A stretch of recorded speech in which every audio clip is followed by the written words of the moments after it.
മനുഷ്യർ എല്ലായ്പ്പോഴും പരിശ്രമിക്കുന്നത് നല്ല കർമ്മങ്ങൾ മാത്രം ചെയ്യുവാൻ തന്നെയാണ്. ഒരു കാര്യം ഞാൻ പറയാം, ഇങ്ങനെ നല്ല കർമ്മങ്ങൾ തന്നെ ചെയ്യേണ്ട യാതൊരു ആവശ്യവുമില്ല.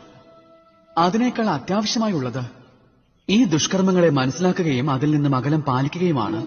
കാരണം അഥവാ ആരെങ്കിലും ഉചിതമായതും നന്മ നിറഞ്ഞതുമായ കർമ്മങ്ങൾ ചെയ്താലും ആരും അവരെ ഓർക്കണമെന്നില്ല. പക്ഷേ ഈ ലോകത്തിൽ മറ്റൊരു കാര്യമാണ് സംഭവിക്കുന്നത്. ഇനി നിങ്ങൾ അനുചിതമായ ഒരു കർമ്മം ചെയ്തു കഴിഞ്ഞാൽ അതായിരിക്കും ഏവരും ഓർമ്മിക്കുന്നത്. ഈ ദുഷ്കർമ്മങ്ങൾ കൺമഷി നിറച്ച ഒരു ചെപ്പ് പോലെയാണ് കാണപ്പെടുന്നത്. ആ ചെപ്പിൽ നിന്നും പുറത്തു കടക്കുവാൻ നിങ്ങൾ ഏവരും ഇനി എത്ര തന്നെ പരിശ്രമിച്ചാലും ശരി, ഒരു കറുത്ത അടയാളം എവിടെയെങ്കിലും പതിയുമെന്നുള്ള കാര്യം എനിക്ക് ഉറപ്പാണ്. അതുകൊണ്ട് ജീവിതത്തിൽ നിങ്ങൾ സത്കർമ്മങ്ങൾ ഉറപ്പായും ചെയ്യേണ്ടതാണ്. പക്ഷെ അതിനേക്കാൾ ഏറ്റവും പ്രാധാന്യമുള്ളത് ഈ ദുഷ്കർമ്മങ്ങളിൽ നിന്നും അകലം പാലിക്കുക എന്നതാണ്. അത് നിശ്ചയമായും ചെയ്തിരിക്കണം. രാധേ രാധേ.